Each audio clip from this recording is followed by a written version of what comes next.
ആശുപത്രി തുടങ്ങാനെന്ന പേരിൽ യുവാവിൽ നിന്നും പണം തട്ടിയ യുവതി പോലീസ് പിടിയിൽ.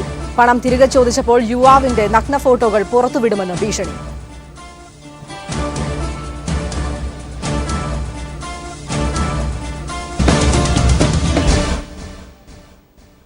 വധക്കേസിലെ ദൃക്സാക്ഷിയെ കൊന്ന് ചാലക്കുടി പുഴയിൽ തള്ളിയ സംഭവത്തിൽ 9 പ്രതികൾക്ക് ജീവപര്യന്തം ശിക്ഷ. തമിഴ്നാട് തിരുച്ചെങ്കോട് മുനിസിപ്പൽ കൌൺസിലറെ വെട്ടിക്കൊന്ന കേസിലെ ഏക ദൃക്സാക്ഷി ഷൺമുഖത്തെ കൊലപ്പെടുത്തിയവർക്കാണ് തൃശൂർ 1ാം അഡീഷണൽ സെഷൻസ് കോടതി ശിക്ഷ വിധിച്ചത്. പ്രതികൾക്ക് 40,000 രൂപ വീതം പിഴയും വിധിച്ചു. തമിഴ്നാട് ഇലക്ട്രിസിറ്റി ബോർഡിലെ ഉദ്യോഗസ്ഥനായിരുന്ന ഷൺമുഖൻ തിരുച്ചെങ്കോട് മുനിസിപ്പൽ കൌൺസിലർ അളകരസനെ വെട്ടിക്കൊന്ന കേസിൽ ഏക ദൃക്സാക്ഷിയായിരുന്നു. ഇതേ സംഭവത്തിലെ പ്രതികളാണ് കേസിൽ നിന്ന് രക്ഷപ്പെടാൻ സാക്ഷിയായ ഷൺമുഖനെ കൊലപ്പെടുത്തിയത്. 2004 ഡിസംബറിൽ ഷൺമുഖനെ തട്ടിക്കൊണ്ടുവന്ന കൊലപ്പെടുത്തി ചാലക്കുടി പുഴയിൽ തള്ളുകയായിരുന്നു. കേസിൽ പ്രതികളായ 9 പേർക്ക് തൃശൂർ 1ാം അഡീഷണൽ സെഷൻസ് കോടതി ജീവപര്യന്തത്തിന് പുറമെ 14 വർഷവും 9 മാസവും തടവ് വിധിച്ചു. ചെങ്കോട്ടപ്പാളയം സ്വദേശികളായ യെല്ലപ്പൻ, ശിവകാമി, ശെന്തിൽ, ഈറോഡ് സ്വദേശികളായ ലക്ഷ്മണൻ, രമേശ്, സേലം സ്വദേശി ജഗദീഷ്, മുത്തു, അങ്കമുത്തു എന്നിവർക്കാണ് ശിക്ഷ. തിരുച്ചെങ്കോട് മുനിസിപ്പൽ കൌൺസിലറായിരുന്ന അളകരസൻ എന്നയാളെ കൊലപ്പെടുത്തുന്നത് ഈ പ്രതികളും മറ്റ് പ്രതികളും ചേർന്ന് കൊലപ്പെടുത്തുന്നത് കണ്ട ഏക ദൃക്സാക്ഷിയായിരുന്നു. ആ ഏക ദൃക്സാക്ഷി കോടതിയിൽ മൊഴി പറയാൻ സാധ്യതയുണ്ട് എന്ന് മനസ്സിലാക്കി തമിഴ്നാട്ടിലും മറ്റും ഉപയോഗിക്കുന്ന കൊടുവാൾ ഉപയോഗിച്ച് വെട്ടി ഗുരുതരമായി പരിക്കേൽപ്പിച്ച് തെളിവ് നശിപ്പിക്കുന്നതിന്റെ ഭാഗമായി ചാലക്കുടി പുഴയുടെ പാലത്തിന്റെ മുകളിൽ നിന്നും ഡെഡ് ബോഡി താഴേക്ക് വലിച്ചെറിയുകയും ചെയ്തു. പ്രതികൾ ഓരോരുത്തർക്കും 40,000 രൂപ വീതം പിഴയും വിധിച്ചു. കൊല്ലപ്പെട്ട ഷൺമുഖന്റെ മകൾക്ക് സർക്കാർ 2.5 ലക്ഷം രൂപ നഷ്ടപരിഹാരം നൽകണമെന്നും കോടതി ഉത്തരവിട്ടു. 18 സാക്ഷിമൊഴികളും 47 രേഖകളും 7 തൊണ്ടിമുതലുകളും പ്രോസിക്യൂഷൻ ഹാജരാക്കിയിരുന്നു. 10ാം പ്രതി പൊള്ളാച്ചി സ്വദേശി ഗോവിന്ദരാജ് ഒളിവിലായിരുന്നതിനാൽ വിചാരണ നടത്താനായില്ല. News bureau, Thrissur. മുന്തൂറ്റിൽ നടന്ന റെയ്ഡിൽ 800 കോടി രൂപയുടെ ക്രമക്കേട് കണ്ടെത്തി. നിക്ഷേപകരെ സംബന്ധിച്ച് വ്യക്തമായ രേഖകളില്ല. ക്രമക്കേടിന്റെ യഥാർത്ഥ കണക്കുകൾ ശേഖരിച്ചു വരികയാണെന്ന് director general of income tax Pranav Kumar പറഞ്ഞു. മുത്തൂറ്റ് ഗ്രൂപ്പിന്റെ രാജ്യമൊട്ടാകെയുള്ള പണമിടപാട് സ്ഥാപനത്തിൽ നടത്തിയ റെയ്ഡിലാണ് 800 കോടി രൂപയുടെ ക്രമക്കേട് കണ്ടെത്തിയത്. ആരാണ് നിക്ഷേപകർ എന്നത് സംബന്ധിച്ച വ്യക്തമായ രേഖകൾ സ്ഥാപനത്തിലില്ലെന്ന് പരിശോധനയിൽ കണ്ടെത്തി. കള്ളപ്പണ നിക്ഷേപമുണ്ടോ എന്നും സ്വർണ്ണപ്പണയത്തിലെ ക്രമക്കേടും പരിശോധിച്ചു വരികയാണെന്ന് ഇൻവെസ്റ്റിഗേഷൻ വിഭാഗം income tax director general Pranav Kumar പറഞ്ഞു. 60 ദിവസത്തിനകം ഇത് സംബന്ധിച്ച റിപ്പോർട്ട് തയ്യാറാക്കുമെന്നും അദ്ദേഹം പറഞ്ഞു. Deposit holders who could not explain their sources. There are many people are there, so that we are also we cannot from the name it is not possible because there is still we have to find out. മുത്തൂറ്റിലെ റെയ്ഡിന് ശേഷം നിരവധി പേർ വരുമാനം വെളിവാക്കൽ പദ്ധതിക്കായി ആദായനികുതി വകുപ്പിനെ സമീപിച്ചിട്ടുണ്ടെന്നും പ്രണവ് കുമാർ പറഞ്ഞു. പൊതുപ്രവർത്തകരുടെ കള്ളപ്പണ നിക്ഷേപ വിവരങ്ങൾ തേടിക്കൊണ്ട് വിജിലൻസ് ഡയറക്ടറുടെ കത്ത് ലഭിച്ചിട്ടുണ്ട്. എന്നാൽ ഇത് സംബന്ധിച്ച മുഴുവൻ വിവരങ്ങളും കൈമാറാൻ നിയമപ്രശ്നങ്ങളുണ്ടെന്നും പ്രണവ് കുമാർ പറഞ്ഞു. News bureau, Kochi. കോഴിക്കോടും ATM തട്ടിപ്പ്. പേടിഎം വഴിയാണ് 1 ലക്ഷം രൂപ നഷ്ടമായത്. കാനറ ബാങ്കിന്റെ അക്കൌണ്ടിൽ നിന്നാണ് തട്ടിപ്പ് നടന്നത്.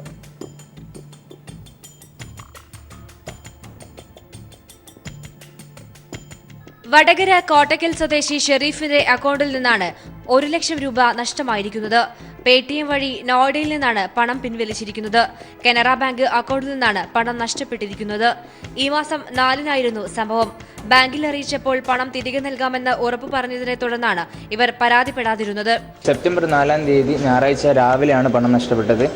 രാവിലെ ഒരു 8-9 മണിയാകുമ്പോഴത്തേക്കും ഉപ്പാൻ്റെ ഫോണിൽ മെസ്സേജ് വരാൻ തുടങ്ങി. ഉപ്പാൻ്റെ ഖത്തറിലുള്ള നമ്പറിലേക്കാണ് ലിങ്ക് ചെയ്തിരിക്കുന്നത്. അതിൽ പൈസ നഷ്ടപ്പെടുന്നതായിട്ട് മെസ്സേജ് വന്നു. അപ്പോൾ ഞാനും ഉമ്മയും ഉടൻ തന്നെ അടുത്തുള്ള ATM കൗണ്ടറിൽ പോയി പൈസ നഷ്ടപ്പെട്ടത് മനസ്സിലാക്കിയപ്പോൾ ഉടൻ തന്നെ നമ്മൾ 40,000 രൂപ ATM ട്രാൻസാക്ഷനിലെ മാക്സിമം എമൗണ്ട് 40,000 രൂപ 40,000 രൂപ നമ്മൾ പിൻവലിച്ചു. എന്നിട്ടും പൈസ പോകുന്നതെന്ന് മനസ്സിലാക്കിയപ്പോൾ നമ്മൾ തെറ്റായ പാസ്വേഡ് ഉപയോഗിച്ച് 3 തവണ ഉപയോഗിച്ചിട്ട് നമ്മൾ ATM ബ്ലോക്ക് ചെയ്തു. അപ്പോൾ കാർഡിൻ്റെ മുകളിലുള്ള ടോൾ ഫ്രീ നമ്പറിൽ വിളിച്ചു നോക്കി നമ്മൾ കാനറ ബാങ്കിൻ്റെ. പക്ഷേ 2 നമ്പറിൽ നമുക്ക് ബാങ്ക് അധികൃതരുമായി ബന്ധപ്പെടാൻ സാധിച്ചിട്ടില്ല.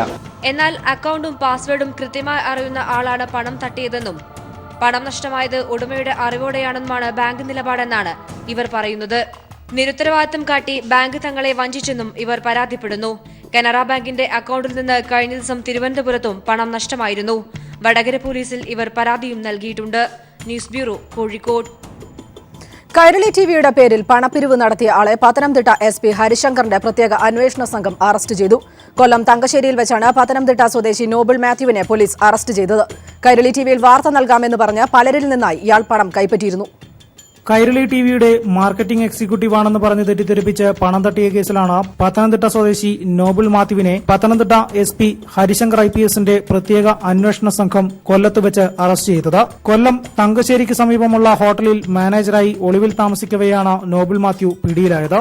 അടൂർ സ്വദേശിനിയുടെ പരാതിയിലാണ് പോലീസ് നടപടി. ഇരുവൃക്കകളും തകരാറിലായ ജലജിയുടെ ദയനീയാവസ്ഥ വാർത്തയായി ചാനലിൽ നൽകാമെന്നും അങ്ങനെ ചെയ്താൽ വൃക്ക മാറ്റിവെക്കാനുള്ള സാമ്പത്തിക സഹായം ലഭിക്കുമെന്നും ഇയാൾ ജലജിയെ ഫോണിലൂടെ പറഞ്ഞ് വിശ്വസിപ്പിച്ചു. വാർത്ത ഷൂട്ട് ചെയ്യുന്നതിനും മറ്റുമായി സർവീസ് ചാർജിനത്തിൽ 14,000-ൽ പരം രൂപ ഇയാൾ ബാങ്ക് അക്കൌണ്ട് വഴി കൈപ്പറ്റുകയും ചെയ്തു. പിന്നീട് നോബിൾ മാത്യുവിനെ കുറിച്ച് ഒരു വിവരവുമില്ലായിരുന്നു. തുടർന്ന് ഇവർ അടൂർ പോലീസിൽ പരാതി നൽകിയതിന്റെ അടിസ്ഥാനത്തിലാണ് നോബിൾ മാത്യുവിനെ പോലീസ് പിടികൂടിയത്. കൈരളി ചാനലിലേക്ക് ഒരു പ്രോഗ്രാം നിങ്ങൾക്ക് വേണ്ടി നടത്തിത്തരാം എന്നാവശ്യപ്പെട്ടുകൊണ്ട് ഇവരെ പറഞ്ഞ് സ്വാധീനിച്ചു. ഇയാളുടെ അക്കൗണ്ട് നമ്പർ കൊടുത്തു. ഈ അക്കൗണ്ട് നമ്പറിലേക്ക് 12,000 രൂപ അയക്കാൻ പറഞ്ഞു. അങ്ങനെ ഈ അക്കൗണ്ട് നമ്പറിലേക്ക് ഇതിലെ പരാതിക്കാരി 12,000 രൂപ അയച്ചു. അതിനുശേഷം വായിച്ച ഉടനെ തന്നെ ഇത് പിൻവലിച്ചു. അവർ ബാങ്കിൽ ചെന്ന് അന്വേഷിച്ചപ്പോഴാണ് തട്ടിപ്പ് മനസ്സിലാക്കി. ഇയാൾ ഇതേപോലുള്ള സമാന രീതിയിലുള്ള പല തട്ടിപ്പുകളും നടത്തിയിട്ടുണ്ട്. പണം തട്ടിപ്പിന്റെ സമാനമായ നിരവധി കേസുകൾ സംസ്ഥാനത്തിന്റെ പല ഭാഗത്തായി ഇയാളുടെ പേരിലുണ്ടെന്നാണ് പോലീസ് പറയുന്നത്. പത്തനംതിട്ട SPയുടെ സ്പെഷ്യൽ സ്ക്വാഡ് അംഗങ്ങളായ രാധാകൃഷ്ണൻ, ശ്യാംലാൽ, അജീഷ് സാമുവൽ, രാജേന്ദ്രൻ തുടങ്ങിയവരും അടൂർ SI R മനോജ് കുമാറുമാണ് നോബിളിനെ തങ്കശ്ശേരിയിൽ നിന്നും പിടികൂടിയത്. News bureau, Pathanamthitta. നിലമ്പൂർ മുണ്ടക്കടവ് കോളനിയിൽ മാവോവാദി സംഘം പോലീസിന് നേർക്ക് വെടിയുതിർത്തു. ഇന്നലെ രാത്രി 8 മണിയോടെയായിരുന്നു സംഭവം. ജില്ലാ പോലീസ് മേധാവിയുടെ നേതൃത്വത്തിൽ മാവോവാദികൾക്ക് വേണ്ടിയുള്ള തിരച്ചിൽ തുടരുകയാണ്. നിലമ്പൂർ കരുളായി വനത്തിലെ മുണ്ടക്കടവ് കോളനിയിലാണ് വീണ്ടും മാവോവാദി സംഘമെത്തിയത്. ഇവിടെ ആദിവാസികൾക്കിടയിൽ 6-അംഗ സംഘം ക്ലാസ് എടുക്കുന്നുവെന്ന വിവരം ലഭിച്ചതോടെ പോലീസ് എത്തി. ഇതോടെ സംഘം ഉൾവനത്തിലേക്ക് കടന്നു. പിന്തുടർന്ന തണ്ടർബോൾട്ട് സംഘത്തിന് നേരെ വെടിയുതിർക്കുകയും ചെയ്തു. 5 തവണ വെടിയുതിർത്തെങ്കിലും ആർക്കും പരിക്കില്ല. മാവോവാദി നേതാവ് സോമനും ഒരു സ്ത്രീയും ഉൾപ്പെട്ടതാണ് 6-അംഗ സംഘം. രാത്രി വൈകിയും ഇവർക്കായുള്ള തിരച്ചിൽ തുടർന്നു. ജില്ലാ പോലീസ് മേധാവി ദേബേഷ് കുമാർ ബെഹ്റ കോളനിയിലെത്തി വിവരങ്ങൾ ശേഖരിച്ചിട്ടുണ്ട്. നെടുങ്കയത്ത് നിന്ന് 5 കിലോമീറ്റർ ഉൾവനത്തിലാണ് മുണ്ടക്കടവ് കോളനി. ഉൾവനത്തിൽ കഴിഞ്ഞ ദിവസം മാവോവാദി സംഘം രക്തസാക്ഷികളുടെ അനുസ്മരണ സമ്മേളനം സംഘടിപ്പിച്ചിരുന്നതായി അന്വേഷണ സംഘത്തിന് വിവരം ലഭിച്ചിരുന്നു. News bureau, Malappuram. പ്രധാനമന്ത്രി നരേന്ദ്രമോദിക്കെതിരെ വ്യാജ ബോംബ് ഭീഷണി ഉണ്ടായിരുന്നതായി റിപ്പോർട്ടുകൾ. കോഴിക്കോട് BJP ദേശീയ കൌൺസിലിൽ മോദി സംസാരിക്കുന്ന പൊതുപരിപാടിയിൽ ബോംബ് സ്ഫോടനം നടക്കുമെന്നായിരുന്നു ഭീഷണി. ഫോൺ വഴിയായിരുന്നു സന്ദേശം. നടക്കാവ് പോലീസ് അന്വേഷണം ആരംഭിച്ചു.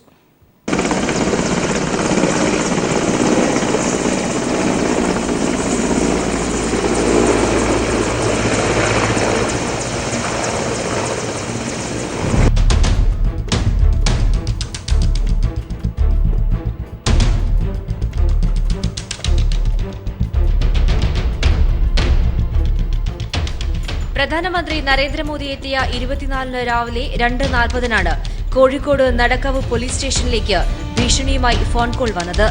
മോദി സംസാരിക്കുന്ന പൊതുപരിപാടിയിൽ ബോംബ് സ്ഫോടനം നടത്തുമെന്നായിരുന്നു ഭീഷണി. ഹിന്ദി ഭാഷയിലായിരുന്നു സംസാരം.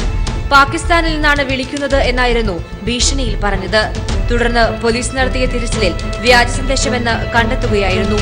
ഇന്റർനെറ്റ് നമ്പർ വഴിയായിരുന്നു സന്ദേശം.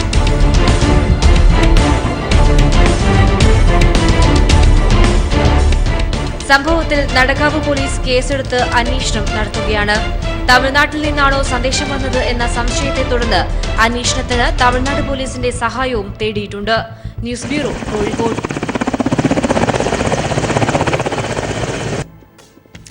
ആശുപത്രി തുടങ്ങാനെന്ന പേരിൽ തിരുവനന്തപുരം സ്വദേശിയായ യുവാവിൽ നിന്നും പണം തട്ടിയ യുവതിയെ പോലീസ് പിടികൂടി. കോട്ടയം സ്വദേശിനി നിയ എന്ന ഇബി ഇബ്രാഹിമാണ് അറസ്റ്റിലായത്. പണം തിരികെ ചോദിച്ചപ്പോൾ യുവാവിന്റെ നഗ്ന ഫോട്ടോകൾ പുറത്തുവിടുമെന്ന് യുവതി ഭീഷണിപ്പെടുത്തുകയായിരുന്നു. ഡോക്ടറാണെന്ന് സ്വയം പരിചയപ്പെടുത്തി തിരുവനന്തപുരം സ്വദേശിയായ യുവാവുമായി സൗഹൃദത്തിലായ ശേഷമാണ് നിയ എന്ന ഇബി ഇബ്രാഹിം പണം തട്ടിയത്. പുതിയ ആശുപത്രി തുടങ്ങുന്നുണ്ടെന്നും ബിസിനസ് പങ്കാളിയാക്കാമെന്നും വാഗ്ദാനം നൽകി യുവാവിൽ നിന്നും 1,25 ലക്ഷം രൂപ വാങ്ങുകയായിരുന്നു. പിന്നീട് സംശയം തോന്നിയ യുവാവ് പണം തിരികെ ചോദിച്ചപ്പോൾ യുവതി പണം നൽകിയില്ലെന്നും ഇരുവരും ഒരുമിച്ചുള്ള നഗ്ന ഫോട്ടോകൾ പുറത്തുവിടുമെന്ന് ഭീഷണിപ്പെടുത്തിയതായും യുവാവിന്റെ പരാതിയിൽ പറയുന്നു. നെയ്യാറ്റിൻകരയിൽ ഒളിവിൽ കഴിയുകയായിരുന്ന യുവതിയെ മെഡിക്കൽ കോളേജ് പോലീസാണ് പിടികൂടിയത്. Medical college CI Binukumar. പുതിയ ആശുപത്രി തുടങ്ങാനാണെന്നും തുടങ്ങി അതിന് 10-11 കോടി രൂപ ചെലവ് വരുമെന്നും 1.25 കോടി നൽകിയാൽ നിങ്ങളെ ഒരു പാർട്ണറാക്കാമെന്നും ഡയറക്ടർ ബോർഡിൽ ഒരു മെമ്പറാക്കാമെന്നും പറഞ്ഞിട്ട് ഞങ്ങളെ 1.25 കോടി രൂപ മേടിച്ചെന്ന് പറഞ്ഞ് നമുക്കൊരു പരാതി കിട്ടിയിട്ടുണ്ട്. ഇബി ഇബ്രാഹിമിനെതിരെ കൊല്ലം, കോട്ടയം, ചെങ്ങന്നൂർ തുടങ്ങിയവിടങ്ങളിലും സമാന കേസുകളുള്ളതായും പോലീസ് പറഞ്ഞു. യുവതിയിൽ നിന്നും പണവും സ്വർണവും മൊബൈൽ ഫോണുകളും നിരവധി സിം കാർഡുകളും പോലീസ് പിടിച്ചെടുത്തു. News bureau, Thiruvananthapuram. Kottayam railway സ്റ്റേഷനിലെ ശുചീകരണ തൊഴിലാളികളെ അകാരണമായി പിരിച്ചുവിട്ടു. സ്റ്റേഷനിലെ മാലിന്യ നീക്കം സ്തംഭിച്ചു. തൊഴിൽ നഷ്ടപ്പെട്ടവർ പ്രക്ഷോഭത്തിലേക്ക്. റെയിൽവേ കരാർ നൽകിയിരുന്ന കമ്പനിയാണ് 23ഓളം ശുചീകരണ തൊഴിലാളികളെ നിയമിച്ചിരുന്നത്. ഈ തൊഴിലാളികൾക്ക് കരാറുകാരൻ മാസങ്ങളായി ശമ്പളവും മറ്റ് ആനുകൂല്യങ്ങളും വൈകിയാണ് നൽകിയിരുന്നത്. ഓണത്തിനാകട്ടെ ബോണസ് നൽകാതെ 4000 രൂപ തവണകളായി തിരികെ നൽകണമെന്ന വ്യവസ്ഥയിൽ വായ്പ നൽകുകയായിരുന്നു. ഇതിനെതിരെ പ്രതിഷേധമുയർത്തിയ തൊഴിലാളികളെയാണ് കൂട്ടത്തോടെ പിരിച്ചുവിട്ടത്. പിരിച്ചുവിടപ്പെട്ട തൊഴിലാളികൾ റെയിൽവേ സ്റ്റേഷന് മുന്നിൽ അനിശ്ചിതകാല സമരം ആരംഭിച്ചു. തിരിച്ചെടുക്കുന്നതുവരെയും സമരം തുടരുമെന്നും തൊഴിലാളികൾ പറഞ്ഞു. 26 പേരാണ് ഞങ്ങളുള്ളത്. അതിൽ 10 പേരെ ഞങ്ങൾ എടുക്കുന്നുള്ളൂ. 10 പേരെ പിന്നെ 10 ദിവസം കഴിയുമ്പോൾ എടുക്കുമെന്ന് പറഞ്ഞ് അങ്ങനെ റെയിൽവേ നേരിട്ട് നിങ്ങളുടെ കയ്യിൽ ശമ്പളം തരുവാണെന്ന് പറഞ്ഞു. അപ്പം കോൺട്രാക്ടുകാർ ഞങ്ങളെ നേരത്തെ അറിയിക്കുകയോ ഒന്നും ഞങ്ങൾക്ക് ഇതുവരെ ചെയ്തിട്ടില്ല. അപ്പം ഞങ്ങൾക്ക് ഈ പിരിച്ചുവിട്ടത് എന്തിനാണ്, കാരണം എന്തുവാണെന്ന് ഞങ്ങൾക്ക് അറിയണം. ഓഫീസ്, പ്രവേശന കവാടം, പ്ലാറ്റ്ഫോം, പാളം എന്നിവിടങ്ങളിൽ ജോലി ചെയ്തിരുന്നവരാണ് ശുചീകരണ തൊഴിലാളികളിലേറെയും. ഇവർ പിരിച്ചുവിടപ്പെട്ടതോടെ റെയിൽവേ സ്റ്റേഷനിലെ മാലിന്യ നീക്കം പൂർണ്ണമായും നിലച്ചു. ട്രാക്കിലെ വിസർജ്യ വസ്തുക്കൾ നീക്കം ചെയ്യാത്തതിനാൽ സ്റ്റേഷൻ പരിസരത്ത് ദുർഗന്ധം വമിക്കുകയാണ്. News bureau, Kottayam.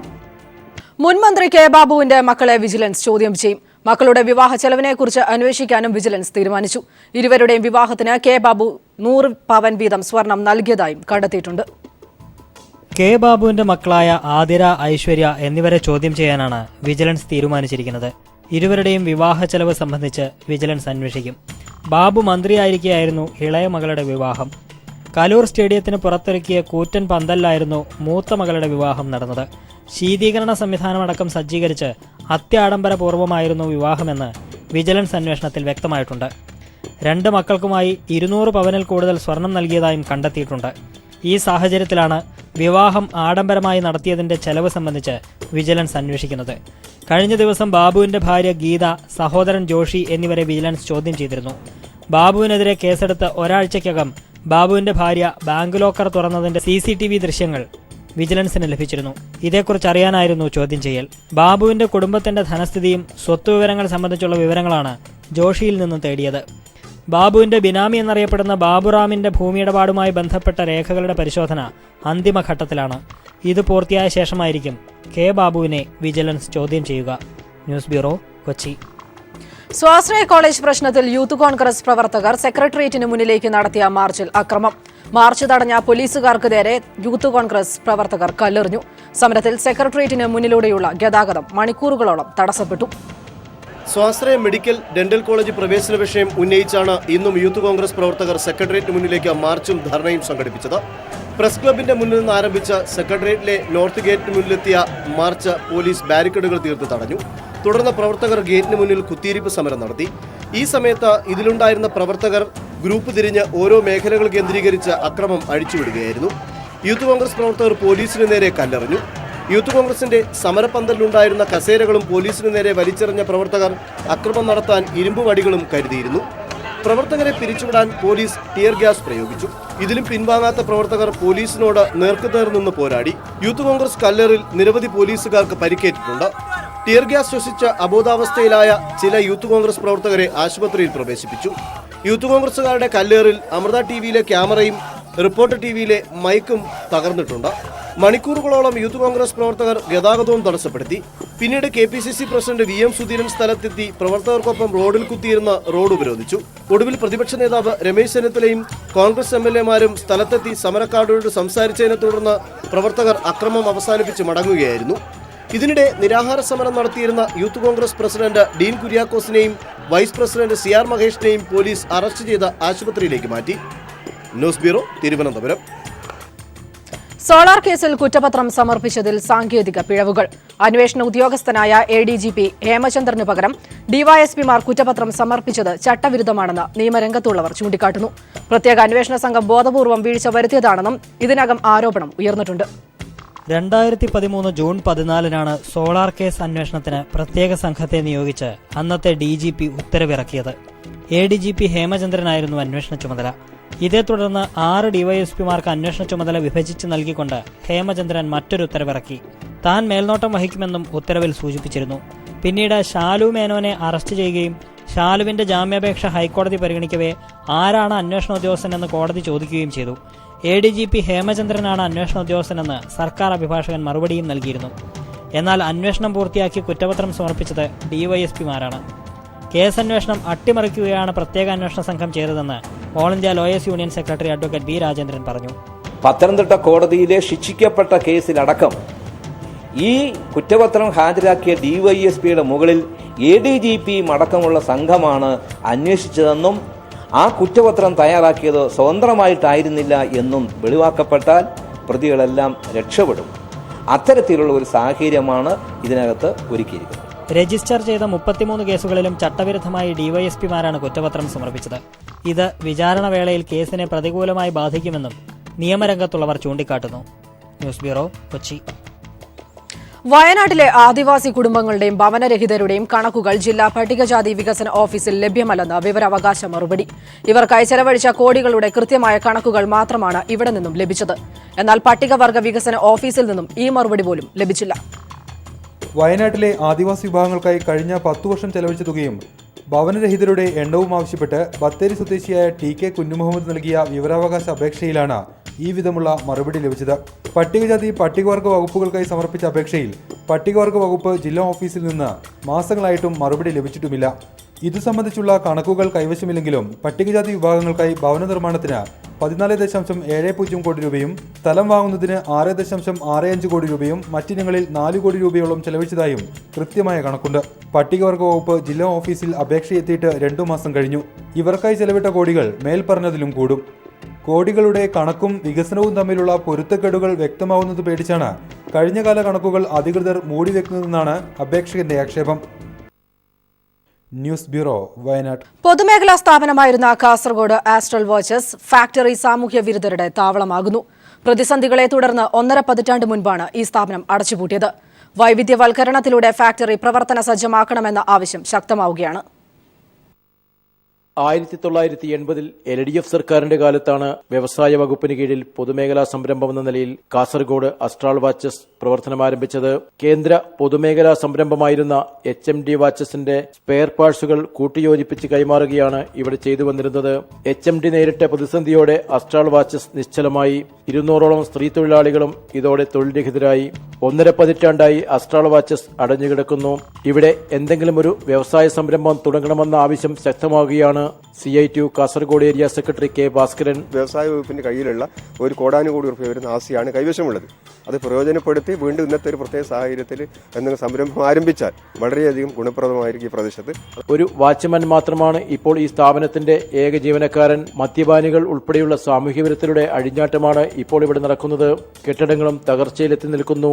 മറ്റു ജില്ലകളിൽ സ്ഥലവും കെട്ടിടവും ഇല്ലാത്തതാണ് വ്യവസായ സംരംഭങ്ങൾ തുടങ്ങുവാൻ പ്രശ്നമെങ്കിൽ കാസർഗോഡ് ജില്ലയിൽ നഗരമധ്യത്തിൽ തന്നെ കാസർഗോഡ് അസ്ട്രാൾ വാച്ചസ് ലിമിറ്റഡിന്റെ കെട്ടിടവും സ്ഥലവും 2 പതിറ്റാണ്ടായി അടച്ചുപൂട്ടിയ നിലയിലാണ്.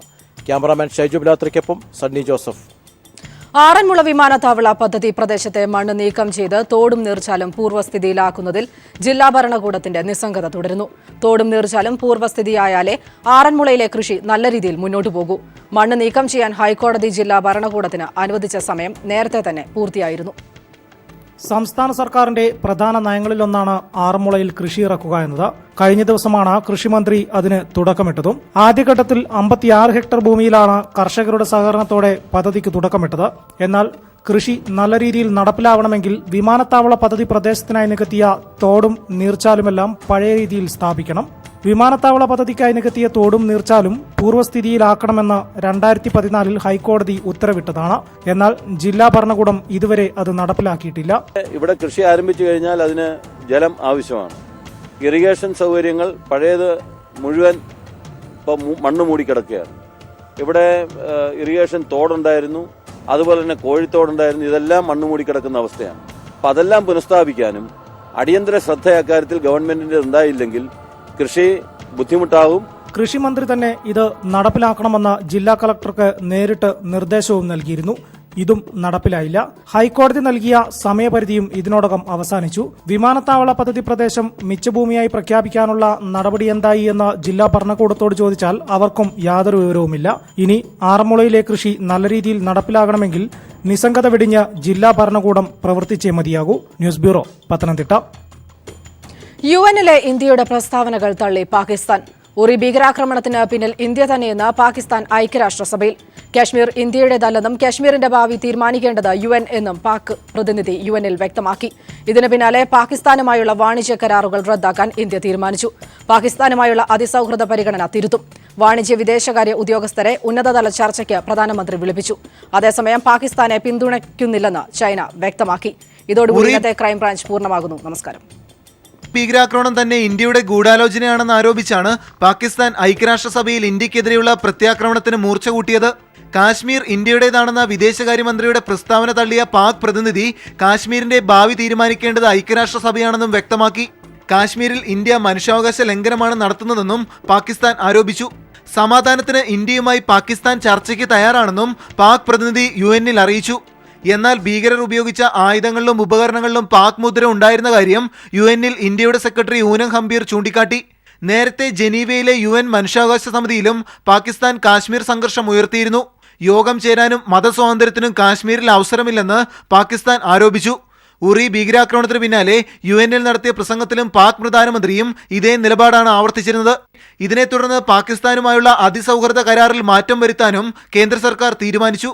വ്യാപാര സഹകരണ കരാറുകൾ തിരുത്താനാണ് സർക്കാർ തീരുമാനം.